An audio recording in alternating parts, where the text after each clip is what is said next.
The miracle doctor won't be a kept man. My heart belongs ashore. Chapter 841. The three of them searched together for a long time, but still couldn't find an exit. Finally, Kiran York sat down, and the two women followed suit, sitting next to him, looking at him with questioning eyes. Kiran took a couple of deep breaths, scanned the surroundings, and said, "Could it be that they just rely on the trap door above to drop things down? How they feed the snake isn't important. What's important is why they keep a snake here." Yvonne Quinn asked Kiran, her eyes filled with curiosity. Kiran had been pondering this as well. This was a temple, and keeping such a ferocious snake here seemed unreasonable. Just the wild animals thrown down every day were a form of slaughter. Raising a snake under the main hall and feeding it various wild animals was not normal for a sacred Buddhist site. Could it be to increase resentful spirits? This thought led Kiran to remember the ghost fetus. If the ghost fetus absorbed negative energy and increased resentful spirits, it would make sense. Could this have something to do with Wendy Kruger? As this possibility crossed his mind, Kiran felt a chill of anger. "Should I call my sister?" Yvonne asked, looking at Kiran. "There's no signal here. You won't be able to make a call," Kiran reminded her. Yvonne checked her phone, and sure enough, there was no signal. Kiran then looked at Kate Gannon and asked, "Can your people find you?" Kate shook her head. Kiran was stunned, looking at Kate in surprise. "You came here, and your people don't know?" Kate blushed, clearly embarrassed. "I came here on my own. They don't know."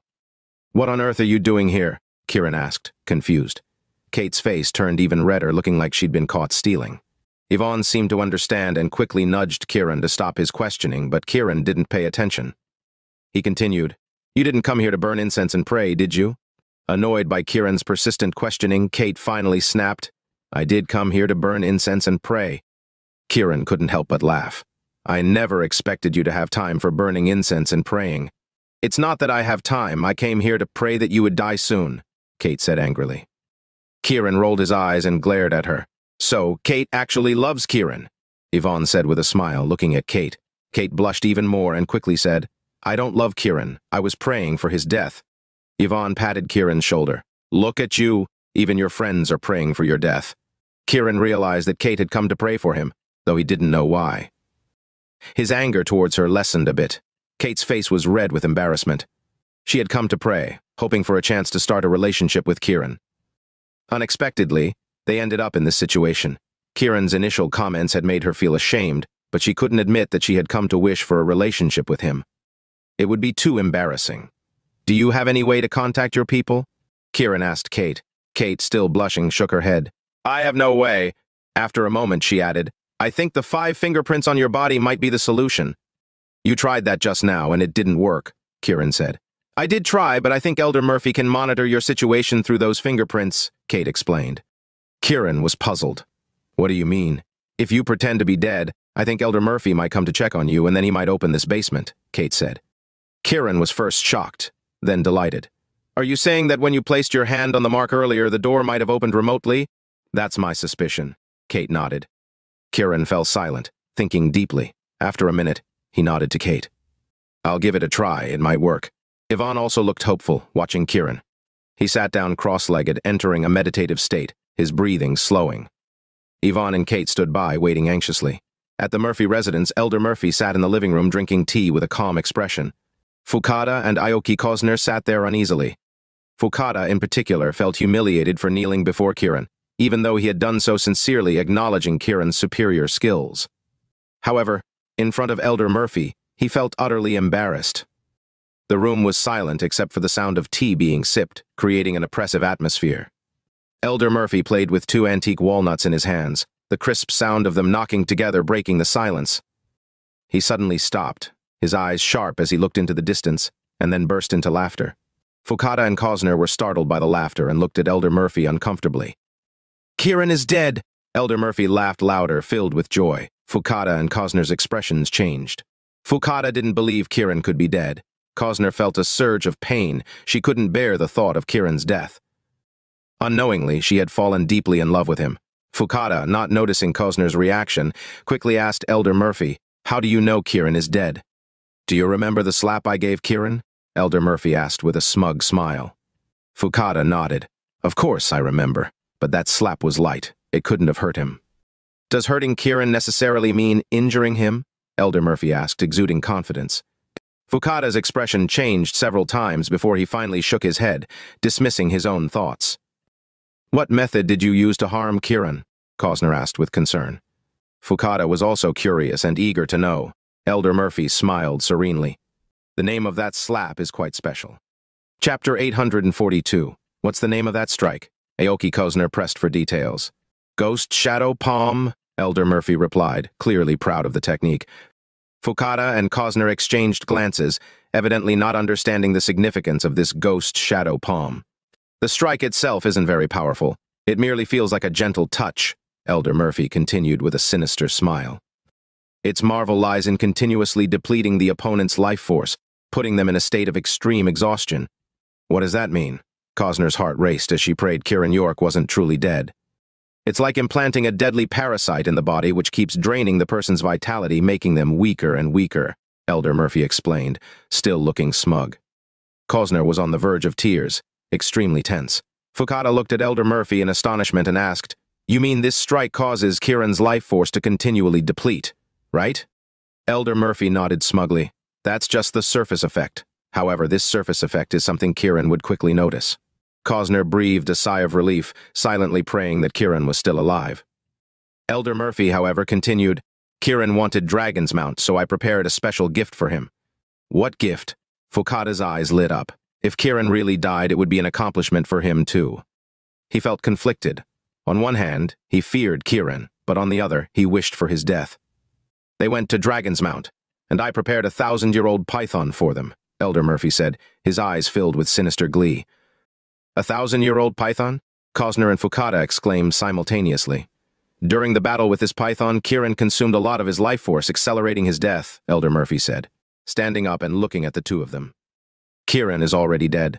Let's go see his body and hope it's still there." "Ha ha ha." He laughed heartily. "Hopefully, Kiran hasn't become a meal for the python." Cosner's heart sank and tears welled up in her eyes. Kiran faced the Ghost Shadow Palm and the python, a severe challenge. Fukada looked expectant, eagerly hoping Kiran was truly dead. Elder Murphy led the way out of the living room, and the three of them drove towards Dragon's Mount. Meanwhile, Kiran remained in a meditative state, his body exposed, showing 5 finger marks. Yvonne Quinn and Kate Gannon noticed the previously blue marks now had indentations, like they had been branded. The women saw the blackness trying to spread while the skin resisted. Yvonne, worried, placed an unknown goo poison on Kiran's arm's fingerprints. The poison moved briefly before falling off dead. "What's going on? Is it poisonous?" Kate asked quickly. Yvonne wanted to explain but remembered Kate's reason for coming to pray. "Guessing it was for Kiran's love," she said deliberately. "Kiran is poisoned. He won't live long." "No, it can't be." Kate's voice choked, tears welling up. "It's true. Otherwise, how could his strength weaken? How could he not kill a python?" Yvonne added. Kate thought indeed Kiran was so strong. How could he not kill a python unless he was poisoned and dying? The thought broke Kate's heart, and she gently touched Kiran's arm, tears flowing. "Kiran, don't die. If you die, I won't live." Kiran remained in a deep meditative state, unaware of Kate's words.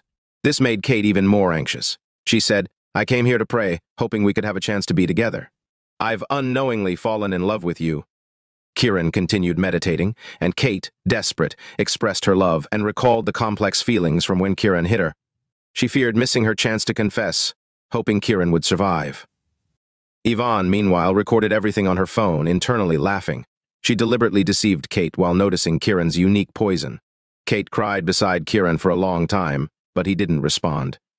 Her worry peaked. Suddenly, the trap door above creaked open, and light shone in. Kate and Yvonne looked up to see Elder Murphy, who also saw them but focused on Kiran. Kiran sat motionless, like a dead person. Elder Murphy laughed heartily. "Kiran is indeed dead." He turned to Fukada. "See, Fukada? No matter how strong he was, it's meaningless now." Fukada felt fear seeing Kiran, but seeing him unmoving, he felt relieved yet cautious, asking Elder Murphy, "Are you sure he's dead? What's uncertain about it? Dead is dead." Elder Murphy sensed the death aura from Kiran. The ghost shadow palm drained his energy, and Kiran, in deep meditation, looked dead. Confident, Elder Murphy ordered, "Bring Kiran's body up. I want to dismember him." Then, looking at Yvonne and Kate, he commanded, "Send these women to your young master." Elder Murphy spoke as if he controlled fate, confident in Kiran's death. Fukada looked pleased, while Cosner wept. Kiran was ready to move. Chapter 843. Go! Kiran York suddenly shouted, grabbing Kate Gannon and Yvonne Quinn, and launching himself like a cannonball, shooting out of the tunnel. Kiran's reaction was so quick that it took everyone by surprise. Elder Murphy tried to strike Kiran's head, but Kiran had already twisted and shot sideways. Fukada and the others didn't even have time to react. Kiran reached the top, and Yvonne and Kate let go of him, both breathing sighs of relief. Despite being a bit disheveled, they felt a sense of joy at having survived. The snake they had encountered was truly terrifying. Kiran's eyes gleamed as he focused on Elder Murphy. Elder Murphy's face contorted in anger, realizing Kiran had only pretended to be dead. Their eyes locked, both filled with rage and hatred. However, compared to Elder Murphy's anger, Kiran's eyes held more pride and disdain. This look deeply provoked Elder Murphy, who sneered, "So what if you escaped? You'll still die. There are many who want me dead. The question is, can you do it?" The old man's gaze flicked to Kiran, then to the snake gallbladder he held. He could smell its strong stench and see the faint outline of the gallbladder. "I'm surprised the snake didn't eat you." Elder Murphy's eyes fixed on the handprint on Kiran's arm. "But your death is inevitable," he said coldly. Kiran glanced at the black mark on his arm, slightly taken aback. Yvonne whispered, "The handprint is poisoned. Even the antidote couldn't resist it." Despite her low voice, Elder Murphy heard and sneered at Kiran. "Your end is near. Just wait for it." Kiran wasn't fazed, looking down on Elder Murphy. "Praying and burning incense to Buddha with an evil heart. Don't you feel guilty?" Elder Murphy's face darkened. "A dying man's opinion is meaningless." Elder Murphy then turned to Yvonne and Kate. "Do you want to die with him? My grandson is young and handsome." "That's our business, not yours," Yvonne replied coldly. Kate's mature, graceful face showed a touch of coldness as she angrily said to Elder Murphy, "You should stop being arrogant, or you'll regret it." Elder Murphy scoffed at her. "An inspector of the Imperial Dragon so useless? How shameful." Kate's face changed dramatically. She hadn't expected Elder Murphy to know her identity, which was highly secretive and unknown to many, even Kiran. Elder Murphy's words made her cautious, her eyes sharp. Elder Murphy remained indifferent, even more arrogant. "Today is your death day. Say your last goodbyes." He looked proudly at Fukada. "Fukada, your Sunland ninjas couldn't kill Kiran. Watch how we from Dragon's Land do it." Elder Murphy seemed invincible, confident that killing Kiran would be as easy as a slap. Fukada's face lit up with joy, truly hoping Kiran would die. Aoki Cosner was filled with worry, her eyes constantly on Kiran, tears welling up.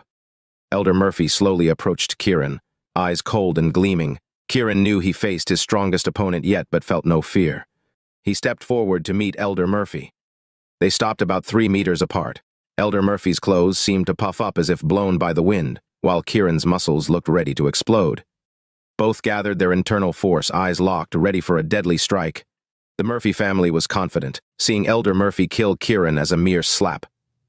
Yvonne and Kate looked anxious. The oppressive atmosphere in the temple was thick with death, as the stench from below heightened their nerves. The smell of death permeated the air as if death was a moment away. "Your biggest mistake, Kiran, was opposing the Murphy family," Elder Murphy said condescendingly.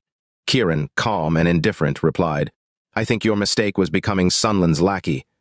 His gaze flicked to Fukada, who looked away, terrified. Fukada had been petrified by Kiran at Mount Futu, dreading him deeply. Kiran motioned for Elder Murphy to attack Elder Murphy, surprised at Kiran's arrogance, sneered, raised his hand and swung it down, his fingers like 5 giant rods. This strike, unlike before, was filled with power, bringing a cold wind. Kiran's lips curled into a smirk as he clenched his fist and met the attack head-on. The clash produced a loud thud, their hands meeting without either retreating. They were like 2 raging bulls, neither willing to back down. Both were shocked at the other's strength. Elder Murphy noticed the handprint on Kiran's arm deepening, making him more confident. "Kiran, you have impressive skills for your age. It's a pity your death is near," Elder Murphy said, raising his hand for another strike. Kiran met the attack again, their hands clashing without a winner. The handprint on Kiran's arm deepened further. Elder Murphy, though failing to kill Kiran with 2 strikes, felt confident seeing the deepening mark, believing Kiran's death was imminent. "Kiran, your unexpected strength makes this more enjoyable," Elder Murphy said, moving to strike repeatedly. His eyes were fixed on the black handprint, hoping it would burst Kiran's meridians and cripple him. Yvonne and Kate watched Kiran's arm anxiously. Kiran's face remained calm. As Elder Murphy's 10th strike came down, Kiran suddenly laughed. Chapter 844. Old fool, your death is near. Kiran York stopped laughing and cursed angrily. His fist shot out like lightning, attacking Elder Murphy with incredible speed. Elder Murphy, caught off guard by the ferocity of Kiran's counterattack, tried to withdraw his hand to evade, but it was too late. With a loud thud, Elder Murphy felt a sharp pain and numbness in his hand, as if it had been pricked by needles. He staggered back several steps, his eyes wide as he looked at Kiran, who stood there calm and unperturbed. What shocked Elder Murphy even more was that the black handprint on Kiran's arm seemed to have faded slightly. He couldn't believe it and quickly looked at his own hand, only to find a black mark appearing. "You're using my strength to expel the poison?" Elder Murphy asked, utterly shocked. "Old fool, it seems you aren't entirely brainless," Kiran yelled angrily, his fist already swinging to strike Elder Murphy again. Elder Murphy, no longer as confident as before, quickly retreated, shouting to Fukada and the others, "Retreat!" Without waiting for a response, Elder Murphy turned and fled first. Fukada and the others, realizing what was happening, quickly followed suit. Kate Gannon wanted to chase after them, but Kiran grabbed her arm. In no time, Elder Murphy and his men had disappeared without a trace. Kate, annoyed, turned to Kiran and scolded, "Why didn't you go after them and kill them?" Kate was worried about her identity being exposed, so she was anxious. Yvonne Quinn, seeing Kiran's condition, hurriedly supported him. Kiran leaned against Yvonne's soft body, his face pale. "Are you injured?" Kate asked, noticing his condition for the first time. Suddenly, Kiran spat out a mouthful of blood, splattering Kate's clothes and even her face.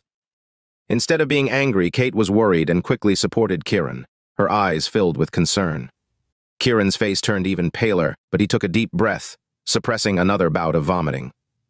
Yvonne gently patted Kiran's back to help him breathe. After a few moments, Kiran wiped the blood from his mouth and looked at Kate with irritation. "No wonder a woman like you can't get married with an IQ and EQ like that. I'm amazed." Kate, initially concerned and tense, was infuriated by his words, nearly exploding in anger. "You bastard! What are you talking about? We need to leave now," Kiran said, ignoring Kate and looking at Yvonne. Yvonne nodded and bent down to pick up the snake gallbladder from the ground. Despite her annoyance at Kiran's comment, Kate still supported him, fearing he might fall. Kiran didn't refuse her help as he was truly weak. He didn't know he was poisoned by the ghost shadow palm, but he understood it was a poison that drained his life force. During his meditation, he realized that the reason he couldn't kill the python was that his strength was waning due to the poison.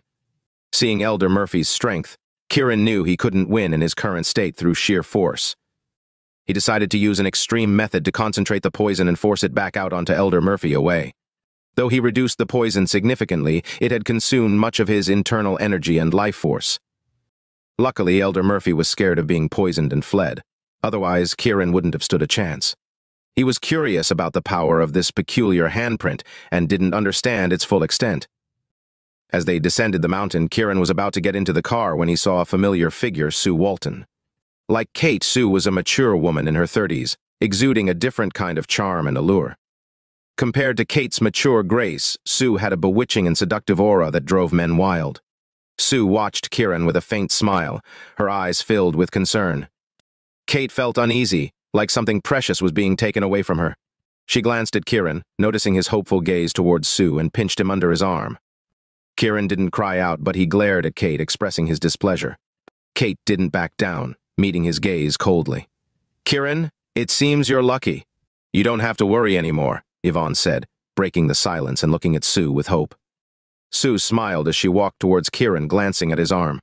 "You got hurt pretty badly?" "It's nothing, just a small injury. I won't die," Kiran replied indifferently, trying to keep his distance from her. Sue chuckled and said, "Are you trying to tell me you don't need help?" Yvonne quickly pulled Kiran behind her and said with a smile, "Of course, we need your help. Without it, Kiran might die. You all have life and death seeds or life and death goo. You won't die." "What's there to fear?" Sue replied, then looked at Kiran. "You might as well just die and not waste their youth." Kiran, though angered by her words, had a sudden realization. Sue was hinting that his life determined the other's fate. If he lived, everyone would live. If he died, he would be the only one to die. Filled with hope, Kiran asked, "Is it true that if I die it won't affect Yvonne and Lilian Yanez's lives?" "Why don't you test it yourself?"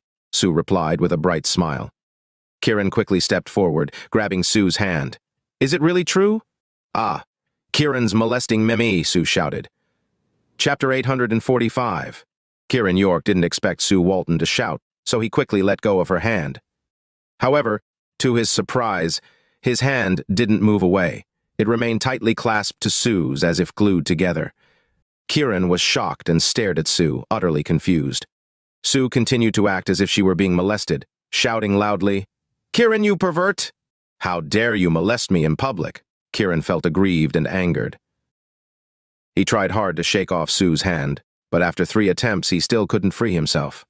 Instead, his body seemed to be drawn closer to Sue as if she were a magnet. Frustrated, Kiran glanced at Yvonne Quinn for help. Yvonne looked equally astonished, unable to understand what was happening. Kate Gannon, on the other hand, was furious, thinking Kiran was deliberately approaching Sue. Seeing Kate's jealousy, Sue felt delighted and taunted. Kiran, I've kept myself pure for over 30 years. You can't take advantage of me like this. As soon as she finished speaking, Kiran involuntarily lowered his head and kissed Sue on the forehead. His eyes widened in shock as he wondered what was happening to him. It felt as though he were under some kind of spell. The kiss made a loud smacking sound. Kiran was internally screaming, unable to understand why he acted like this. He felt utterly humiliated and bewildered. Kate, furious, stomped her foot and yelled at Kiran, You shameless scoundrel, you pervert, you lecher! After her outburst, Kate turned and quickly walked away, seething with anger. She felt betrayed, thinking Kiran was a hypocrite who had publicly harassed another woman and disregarded her feelings. Yvonne, though calm, frowned slightly, observing the situation with concern. Sue looked up at Kiran with tear-filled, reproachful eyes, saying, You are the first man to kiss me. You've taken advantage of me. I didn't take advantage of you. You must have used some trick, Kiran hurriedly explained, but he regretted it immediately. A sudden thought to kiss Sue on the lips entered his mind, and before he could stop himself, he leaned in. Kiran, this is my first kiss, Sue shouted, but she parted her soft lips and their mouths met. Kiran's eyes widened in disbelief. What was wrong with him? Despite trying to resist, he found himself extending his tongue into Sue's mouth. Internally, he cursed himself, wishing he could stop, but he couldn't. Suddenly, a sharp pain shot through Kiran's tongue, as if it had been bitten off. He yelped in pain, and Sue pulled away, ending the kiss. Kiran spat out a mouthful of blood onto the ground, feeling numbness in his tongue. Yvonne's eyes widened as she finally understood Sue's intentions. Sue had just stolen Kiran's life essence. From now on, no matter how much Kiran disliked or hated her, he would be connected to her. The so-called life essence was the vital energy in a man's blood, which controlled his vitality and spirit. If Elder Murphy's strike hadn't weakened Kiran, Sue might not have been able to take his life essence. Now, this essence was part of Sue, binding Kiran to her. Life essence was more binding than external love charms, influencing a man's emotions and fate. It could determine a man's happiness, anger, sorrow, joy, and life and death. Having lost this essence, Kiran would now be subject to Sue's influence. Yvonne recalled Sue's promise to give Kiran 3 chances. It seemed this was one of those chances. Though Kiran had lost his life essence, he didn't feel any different physically except for the pain in his tongue. Sue, having accomplished her goal, smiled at Kiran and said, From now on, you'll love me. Kiran rolled his eyes, silently indicating that she was delusional. Sue, undeterred, moved closer and said, I have good news for you. Want to know what it is? What is it? Kiran asked curiously. Byron Murphy's strike is no longer a problem. You don't need to worry about the poison, Sue said, pointing to Kiran's arm. Kiran followed her gaze and saw that the black handprint on his arm had disappeared. He looked at Sue in shock. Sue's face was radiant with a smile. She casually ran her delicate fingers through her hair, exuding an irresistible charm. Her beautiful hands, with neatly trimmed, shiny nails, looked so perfect that anyone would want to kiss them. Kiran admired her hands and wondered why such a beautiful woman would work as a housekeeper in Cedric Bruce's home. Feeling Kiran's gaze, Sue didn't avoid it but looked at him proudly. She lowered her hand and said, Byron Murphy used Ghost Shadow Palm, which absorbs one's vitality. You need to rest and recover. Kiran finally understood why his strength had been depleting so quickly. Grateful, he said, Thank you. No need to thank me. I should be thanking you, Sue said with a coy smile. Kiran was puzzled. Thank me for what? Sue leaned in close to his ear and whispered, This is our second meeting. Next time, remember to sleep with me. Kiran shook his head vigorously, clearly not interested. Sue, instead of getting angry, moved even closer and continued. Chapter 846. Kiran, you should seize the opportunity. If someone else gets me first, you'll regret it for the rest of your life, Sue Walton said, her face smug with a hint of a reminder. Kiran shook his head firmly. There's no chance between us. Don't even think about it. I think a devoted man like you is great. I like that very much, Sue said, turning to Yvonne Quinn. Once Kiran sleeps with me, he might want to sleep with you too. Yvonne didn't get angry. Instead, she smiled and nodded in agreement. Sue turned back to Kiran and said, For now, focus on recovering. Next time we meet, remember, you need to sleep with me. Before Kiran could respond, Sue quickly pried open his mouth and shoved a pill inside. Kiran tried to spit it out, but it dissolved instantly. Seeing Kiran's anxious expression, Sue laughed. I'm helping you recover so you can sleep with me. Don't worry, it's not poison.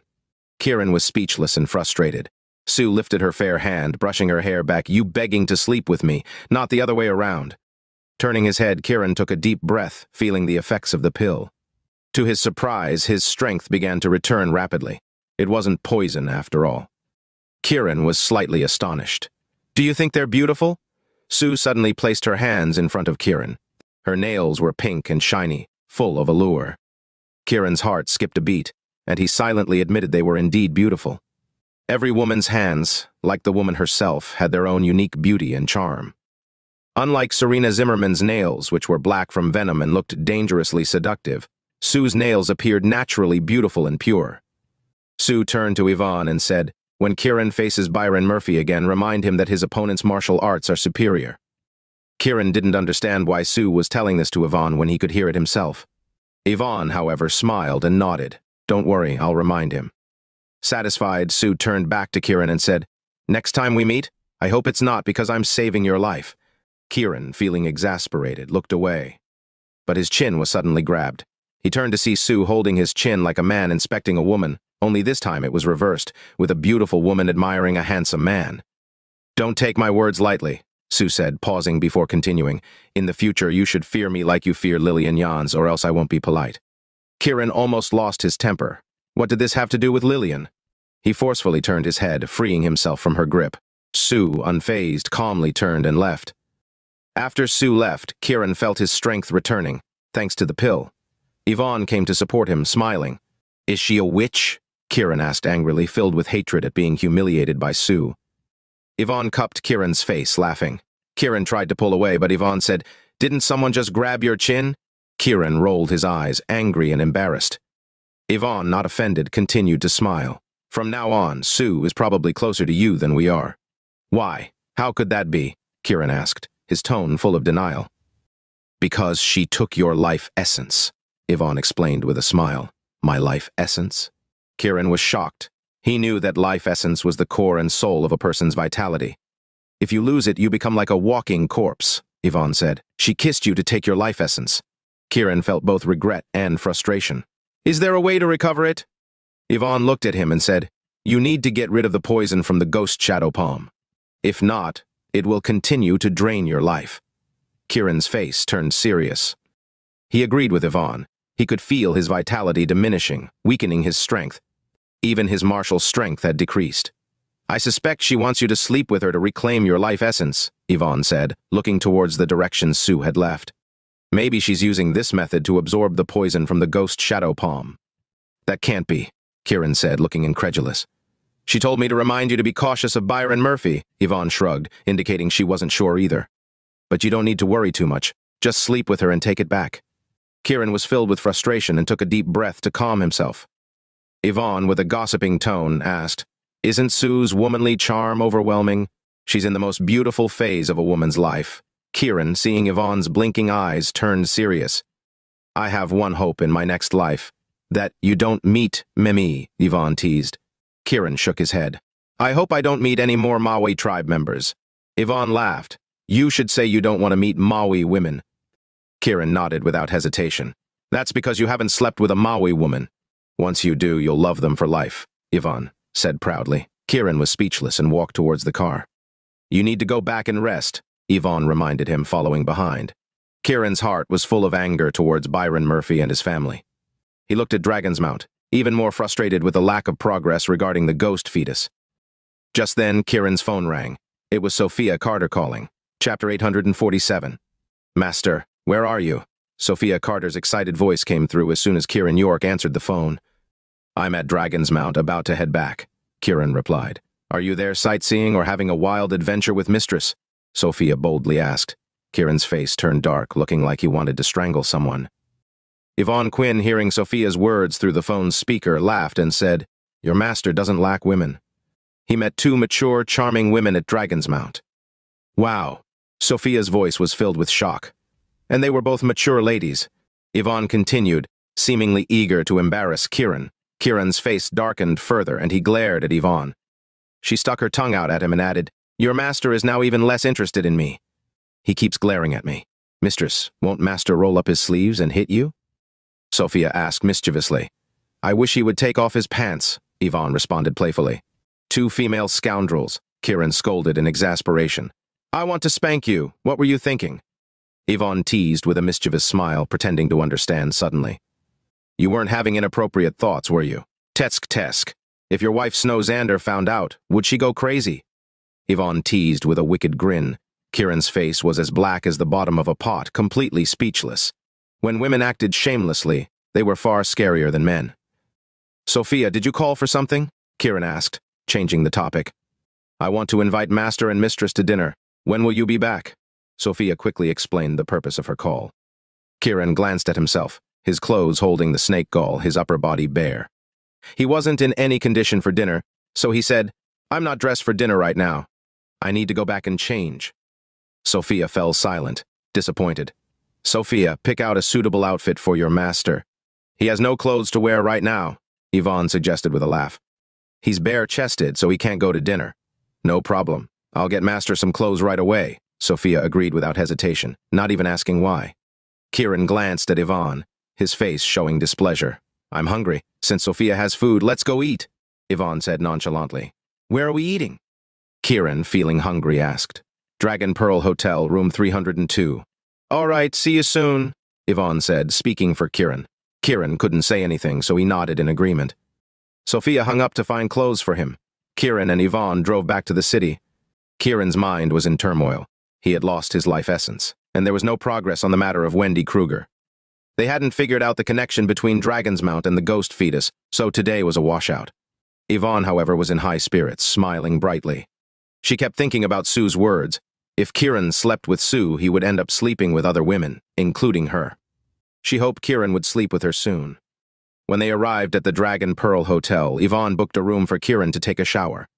When he emerged, he found that Sophia had already delivered new clothes.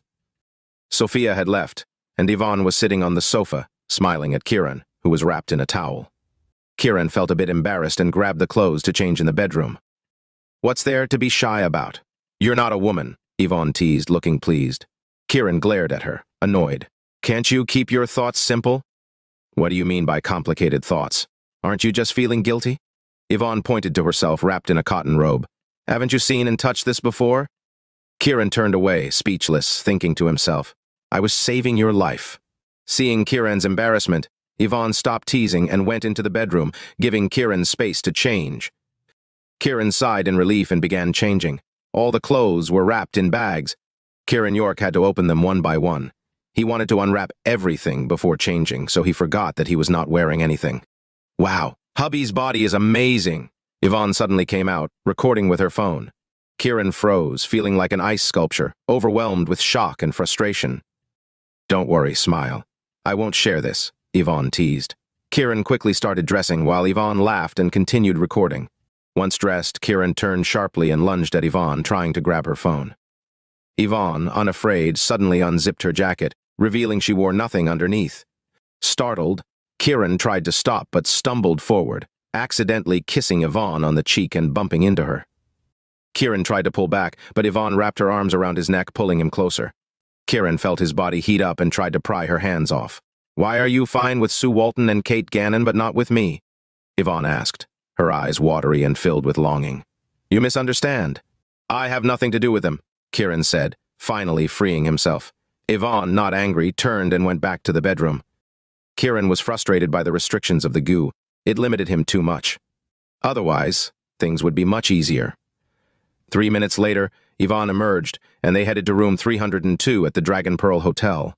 In room 302, Macy Wendell, Joshua Carter, and Sophia were anxiously waiting for Kiran and Yvonne. Suddenly, the door burst open. Everyone looked up in shock to see Cedric Brew enter. "Cedric? What are you doing here?" Joshua angrily demanded. Cedric said nothing, quickly grabbed Macy and ran out with her. Chapter 848. This was so sudden that it caught Sophia Carter off guard, leaving her in shock. Joshua Carter also stood there, stunned. As they came to their senses, they rushed out, only to run into Kiran York and Yvonne Quinn. "Master, my mother was taken away by Cedric Brew," Sophia cried out, grabbing Kiran's arm in desperation. "Cedric showed up?" Kiran asked, his face immediately turning icy with killing intent. "He just burst into the private room, didn't say a word, grabbed my mother and left," Sophia said, tears welling up in her eyes as she clutched Kiran's arm. Kiran's eyes grew colder, and he turned to pursue Cedric. Yvonne and the Carters followed closely behind. When they reached downstairs, there was no sign of Cedric. "Joshua, check the hotel's surveillance footage," Kiran commanded. "On it," Joshua replied, heading to the surveillance room.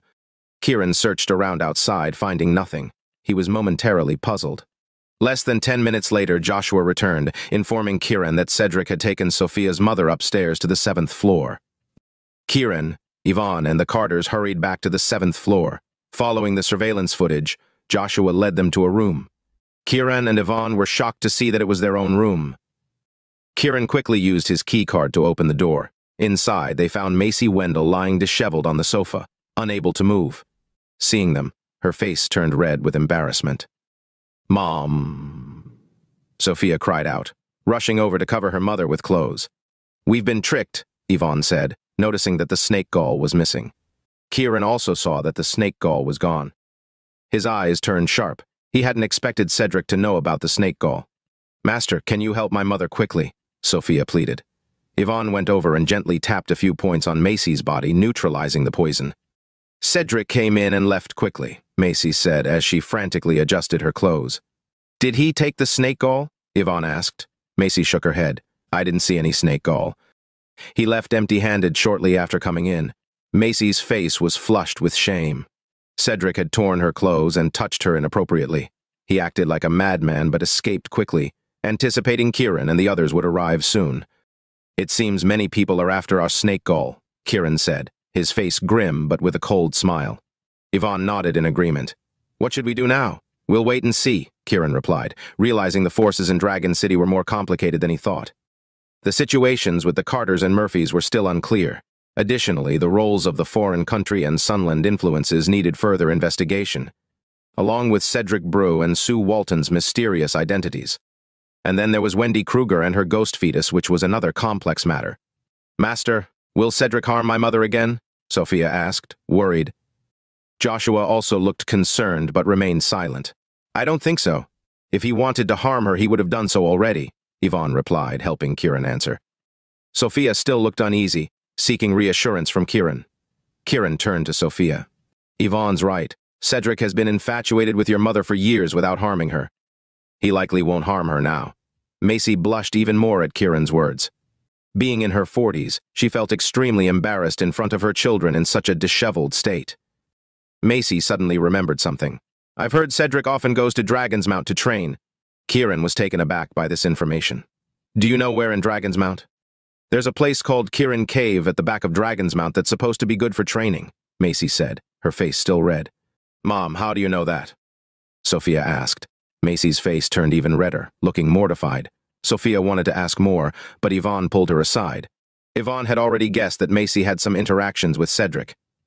"Over the years, Cedric has made advances, but I've had to keep up appearances for your safety," Macy explained, blushing. Sophia's eyes widened, her face reddening with shame, occasionally glancing at Kiran. Kiran didn't judge or look down on Macy. Considering her position against someone like Cedric, she had little resistance. It was commendable that she had maintained her integrity. "In that case, don't worry. Cedric won't harm you," Kiran assured, turning to Sophia. "Take your mother home and look after your father." Realizing the dinner plans were ruined, Sophia and Joshua nodded. Without further conversation, Kiran and Yvonne hurried out. Outside, Kiran started the car, heading towards Dragon's Mount. Yvonne turned to Kiran. "What is it about Macy that makes Cedric so obsessed yet respectful?" Kiran's face mirrored Yvonne's seriousness. I can't understand it either, but it's definitely strange.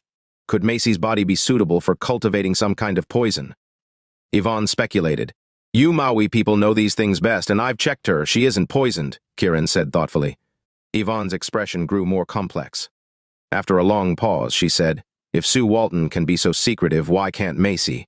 Kiran's expression changed upon hearing Yvonne's words. He stepped on the gas, quickly changing direction back towards the city. Yvonne stayed silent, knowing Kiran was going to find Macy. Back at their home, Macy and Sophia had just arrived. Macy, still humiliated, ran upstairs. Sophia, feeling ashamed and frustrated, was caught off guard as Kiran and Yvonne arrived at the neighborhood gate, only to be stopped by the security guard. Chapter 849. Hello, we're here to visit Sophia Carter, Kiran York said politely to the security guard. The guard noticed that Kiran was driving a Lamborghini and showed respect, but he still replied, I'm sorry, sir, but this neighborhood does not allow uninvited guests. He is Sophia's master, Yvonne Quinn said to the guard. The guard, initially respectful, changed his expression upon hearing this. Please leave immediately or I will call the police. Kiran and Yvonne were taken aback. They were telling the truth, so why wouldn't the guard believe them? What do you mean by this? Yvonne asked. If you said you were friends of the Carters, I might believe you. But claiming to be Sophia's master, that's definitely a lie, the guard said seriously. Yvonne couldn't help but laugh and asked, Do you think he doesn't look like Sophia's master? The guard nodded seriously. I think you are frauds, maybe even thieves. The guard pointed at Kiran's Lamborghini and said, If I'm not mistaken, this car belongs to Miss Lindsay Ludwig. Kiran and Yvonne were stunned, not expecting the guard to recognize Lindsay's car. The guard, seeing their expressions change, became more confident. You're driving Miss Ludwig's car and claiming to be Sophia's master. You must be thieves. He signaled to the other guards to call the police. Kiran, now interested, asked the guard, How do you know this car belongs to Lindsay Ludwig? Hearing Kiran mention Lindsay by name, the guard paused, then asked seriously, Do you know Miss Ludwig? Yvonne had already dialed Lindsay Ludwig's number. On speakerphone, Lindsay's voice came through, Sister, where are you and Kiran? Why aren't you back yet? Hearing Lindsay's voice, the guard's anger faded. We're at the Prospera Villa, but the guard won't let us in. He recognizes your car, Yvonne explained, glancing at the guard. Why are you there? Lindsay asked curiously. I have a villa there. The guard should have my license plate on record. That explains it, Yvonne said, then turned to the guard. Do you believe us now? The guard, feeling awkward, nodded. I believe you're not thieves, but this car still cannot enter. Yvonne was puzzled. Why not? The guard explained to Lindsay, They claim they are going to the Carter residence, so I still doubt their identity. Lindsay, sounding annoyed, said, Pretend I'm returning to my villa. The guard, now helpless, sighed. Lindsay then told Yvonne, There are keys in the car. You can go to my villa, number 7. Yvonne quickly found the villa keys and showed them to the guard. The guard had no choice but to let them in. However, he still called the Carter residence to verify. Sophia answered, What's going on? The guard explained, Miss Carter, there are 2 people outside, one claiming to be your master. They want to enter. Hearing this, Sophia was overjoyed. Give the phone to my master. The guard was stunned. Was it really her master? He handed the phone to Kiran, now respectful. Kiran took the phone. I need to come to your house, he said calmly. Master, did you catch Cedric? Sophia asked eagerly. I'll explain when I see you, Kiran replied briefly. Master, give the phone back to the guard, Sophia said. Kiran handed the phone to the guard. The guard respectfully asked, Miss Carter, what are your instructions? Let them in immediately. He is my master. Yes, Miss Carter. And don't block them again, Sophia emphasized. Understood. The guard, not daring to argue, quickly opened the gate for Kiran's car. Kiran nodded slightly to the guard and drove inside. The guard watched them go, puzzled as to why Kiran was driving Miss Ludwig's car. And the woman in the car looked like Lindsay's sister. Were they both involved? He envied Kiran, thinking he must be quite the ladies' man managing to get involved with such beautiful women. He even speculated, wondering if Sophia called him master during the day and something else at night. Glancing down at his uniform, the guard realized that to be successful like Kiran, with beautiful cars and women, was the goal. Kiran and Yvonne arrived at Sophia's house. Sophia was at the door, delighted to see them. Master, you're back from Dragon's Mount so soon. Did you take care of it? Kiran shook his head. I was worried about your mother and you, so I came back. Sophia felt grateful. Thank you, Master. Yvonne smiled. No need to thank us. We'll stay for a while. Please, come in. Sophia invited them excitedly. Joshua was away on business. Only Sophia's mother, Macy Wendell, and her poisoned, unconscious father were home. Kiran and Yvonne entered the villa. They looked around. Though Sophia's family had little status in the Carter family, their living conditions were not bad. "I'll go get my mother," Sophia said, running upstairs. Kiran nodded. Sophia ran up the stairs in her slippers. Kiran and Yvonne looked around the cozy and romantic home, finding nothing unusual. They exchanged puzzled looks. Had they misjudged the situation? "Master, hurry up and come up here!" Sophia's anxious and frightened voice came from upstairs. Chapter 850. Kiran York and Yvonne Quinn moved quickly, taking the stairs 2 steps at a time. They found Sophia Carter standing at a room door, her face pale with worry, her gaze darting between them and something inside the room. Kiran and Yvonne hurried to the door and were shocked to see Macy Wendell curled up on the floor like a newborn baby, covered in what looked like silken threads like a cocoon. "Master, what's wrong with my mother?" Sophia cried, clutching Kiran's arm, her eyes filled with tears. Both Kiran and Yvonne were astonished. They had not expected Macy to be poisoned by goo. "Don't worry," Yvonne said, stepping quickly into the room. Kiran stayed back. He knew that Yvonne, being a saintess of the Maui tribe, had unique methods and insights into detoxifying goo poison. Yvonne approached Macy but did not immediately start detoxifying her. Instead, she examined her closely. Sophia was on the verge of tears, clutching Kiran's arm so tightly that her nails dug into his skin. Despite the pain, Kiran did not pull away. "She has a heavenly silkworm goo inside her," Yvonne said, her brow furrowed with surprise. Kiran waited for her to explain further. Sophia, desperate, asked, "Mistress, what is a heavenly silkworm goo?" "It's a type of goo that allows a person to rejuvenate continuously," Yvonne explained, looking at Kiran with a thoughtful expression. Kiran realized what this might mean, that Macy and Cedric Brew had a hidden relationship. Perhaps Macy was unaware of it. After each encounter, Macy would undergo a rebirth process, erasing her memories of those events. Her body would forget what had happened, as if it had never occurred. If this were true, it would explain why Cedric had been infatuated with Macy for so many years without crossing boundaries. He already had, but Macy didn't remember. Both Kiran and Yvonne felt a surge of anger at the thought. It was as if Macy's memories had been stolen and her life taken advantage of. Not wanting to upset Sophia further, Kiran smiled and said, "No wonder your mother stays so beautiful. She keeps rejuvenating because of the heavenly silkworm goo." Sophia seemed to understand a little, nodding as she thought about how silkworms cocoon and then emerge anew. "But how did my mother get this?" Sophia asked, puzzled. Kiran and Yvonne both shook their heads, indicating they didn't know. Sophia was anxious but could do nothing but watch her mother. Macy's body seemed to grow larger, like a baby growing up. Worried about disturbing her mother, Sophia stayed silent and didn't approach. Yvonne and Kiran remained, wanting to observe Macy's reaction when she woke up. After about 3 hours, Macy appeared to have grown into an adult. Her skin was soft and pink, like a newborn baby, and she looked even younger and more beautiful than before. Sophia was amazed at her mother's transformation, feeling like she was witnessing a miracle. Half an hour later, Macy slowly opened her eyes. Seeing Kiran and Yvonne, she became nervous and quickly sat up. "Mom, what's going on?" Sophia rushed to her mother, eager for answers. Macy, blushing with embarrassment, grabbed clothes to cover herself. "Why do you have a heavenly silkworm goo inside you?" Yvonne asked. "What is a heavenly silkworm goo?" Macy asked, clearly confused and unaware. Kiran and Yvonne exchanged glances, realizing Macy truly didn't understand. They were perplexed as to why Macy had the heavenly silkworm goo. "You just underwent a transformation like a rebirth because of the heavenly silkworm goo inside you," Yvonne explained, though she herself was fascinated by the rare and miraculous goo. Macy's face remained puzzled as she looked between Kiran and Yvonne. "Do you remember anything about Cedric Brew?" Kiran asked. Macy shook her head, indicating she knew nothing. "Do you remember your life with your husband?" Yvonne asked curiously. Macy thought for a moment and said, "I remember when we first met." "When was that? How old were you?" Yvonne continued. "I was 18, just starting university. We first met when I suddenly felt unwell and he helped me get medicine," Macy said, her expression complex. Kiran and Yvonne's faces grew serious. If Macy had the heavenly silkworm goo since she was 18, her memories had been repeating from that time. Even though she had children, her memories with her husband were mostly from that initial period. "Do you remember your married life?" Yvonne pressed. Macy admitted, "Sometimes I can't remember things, so I write them down in a notebook and look at it when I forget." Macy seemed aware of her unusual memory issues. Sophia, increasingly anxious, shook Kiran's arm.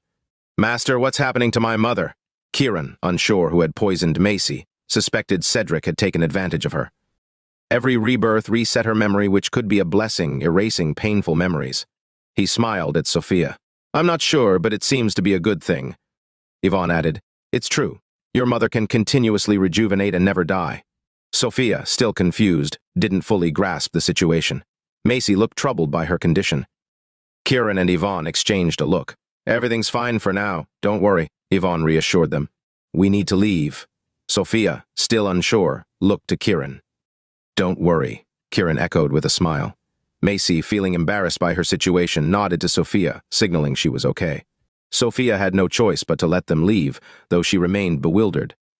As Kiran and Yvonne got into the car, their expressions grew serious. Kiran, filled with a hint of hope, wondered if having someone like Macy around might help him find a way to break his own love spell.